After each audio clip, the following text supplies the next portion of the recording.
ひよっこパイロットが撃墜王を目指すモッキーのエースパイロットを見ていただき誠にありがとうございます。今回の DCS ワールドは F86 セーバー着陸編です。それでは着陸方法を説明したいと思います。モッキー、着陸はみーくんに任せて。私の華麗な着陸をみんなに見せてあげるわ。目をつぶったって着陸できるよ。速度落として、フラップ下げて、車輪下ろして。なんかやばい。ぶつかる。みーくん大丈夫？死ぬかと思った。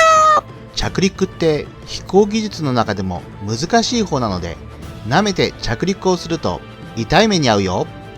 痛い目に遭いました。では着陸方法を説明しますね。まず着陸で最も怖いのがスピードを落としすぎて失速することです。この F86 の失速速度を見ていきたいと思います。フラップを下げた状態で水平飛行をして徐々にスピードを落としていきます。まず計器を確認してみると、速度計は120ノット220キロ、高度は300フィート91メートルで、姿勢指示器は機体はほぼ水平飛行を示しています。昇降計はマイナス、つまり下降を示しています。機種が下がっていないにもかかわらず、機体はどんどん下降しています。明らかに推力不足になっている状態です。機体のスピードが110ノットあたりで急激に高度を落とし失速状態になります。フラップを下ろした状態で110ノットを切らないようにします。次にランディングギア着陸装置の注意点です。トリセツだと185ノット以上ではランディングギアを下ろさないと書いてありますが、最初の頃よく失敗したのが250ノット以上でランディングギアを下ろしたら前輪が風圧で持ち上がって最後には格納されてしまい、前輪だけが出ない状態になってしまいます。じゃあどうやって車輪を出すの？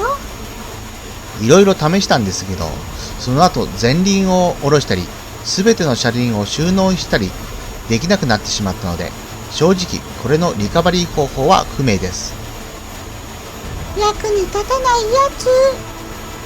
お前が言うなよ。今練習で使ってるのがこのフリーフライトで、大きさの違う複数の滑走路があるので練習に最適です。まあ人それぞれ着陸方法は細かくは違うと思うんですけども、モッキーの場合はこんな方法で着陸していますよという例なので、それを参考にしていただければと思います。飛行場上空を約500フィート152メートルで飛行しています。速度も速いのでスピードブレーキを使って事前に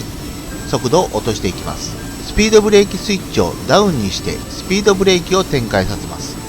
マウス操作かキーボードではスピードブレーキのスイッチダウンが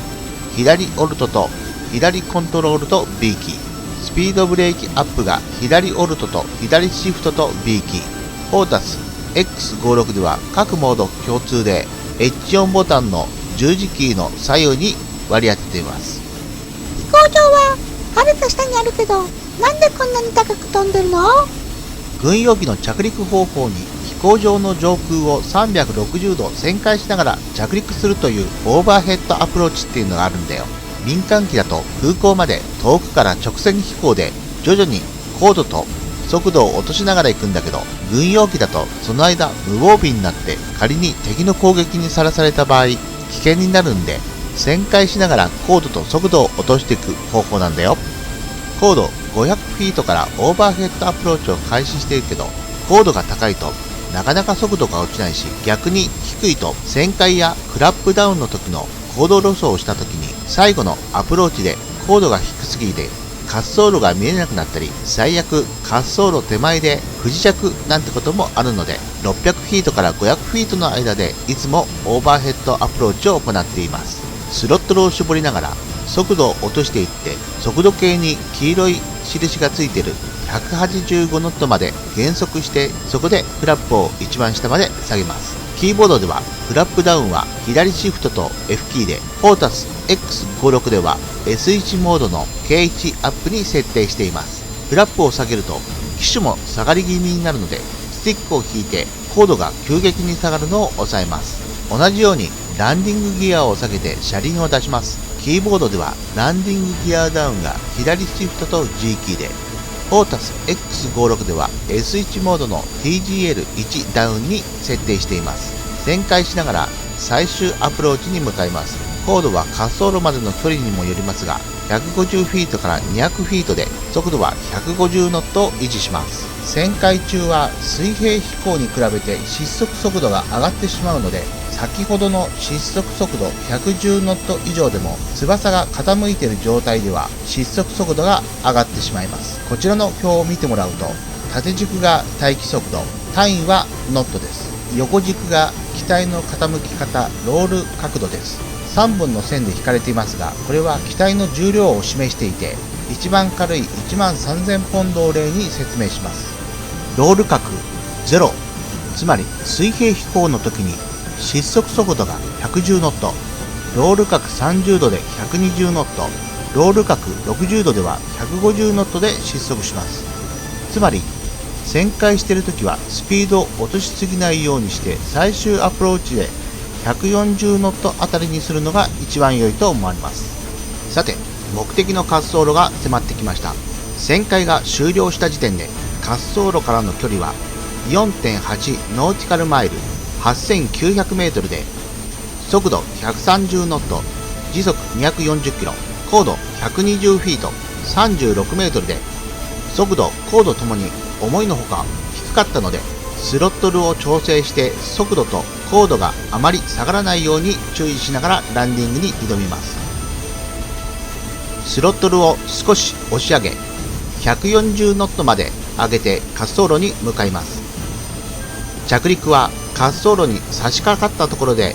いつもスロットルをアイドルの位置にしながら着陸をしてたんですが、失速速度に達するのが結構速くて、高い高度からドスンと着陸して車輪がバウンドすることもあったので、スロットルは 60rpm ぐらいに抑えて走りながら滑り込むように着陸しています。その際、機首は持ち上げて主脚で優しく設置します。あまり機首を上げすぎるとビブが地面にする尻餅を起こしてしまいますので注意が必要です。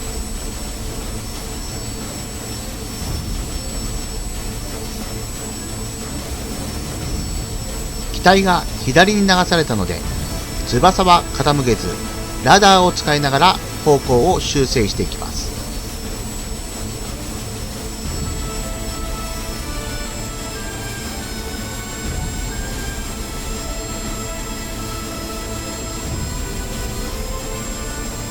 設置した後もしばらくその姿勢を保ったまま滑走して、主翼の抵抗で速度が落ちたところで機首を下げて前輪を設置させます。前輪ステアリングボタンを使用しないでラダーを使いながらコースを調整します。ブレーキをかけ速度を落とします。ブレーキはキーボードでは W キー、フォータス X56 では S1 モードのフライトスティック側にある A キーに設定しています。これで着陸編の説明は終わりです。正直言うと、